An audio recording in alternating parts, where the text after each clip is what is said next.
আসলে ধারণা করা হচ্ছে হয়তো ওভারহিট, মানে বৈদ্যুতিক সরঞ্জামে আগুন লাগার দুইটাই কারণ, একটা হচ্ছে শর্ট সার্কিট আর একটা হচ্ছে ওভারহিট।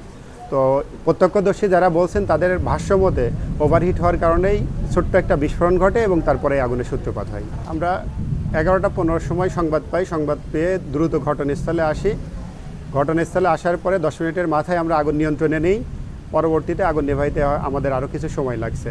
এভারেজ আমরা 11:15 সময় 11:35 সময় আমরা টোটাল আগুন নিয়ন্ত্রণে নিয়ে নিই। স্যান্ডেলিনা সো, রূপচর্চায় আভিজাত্য।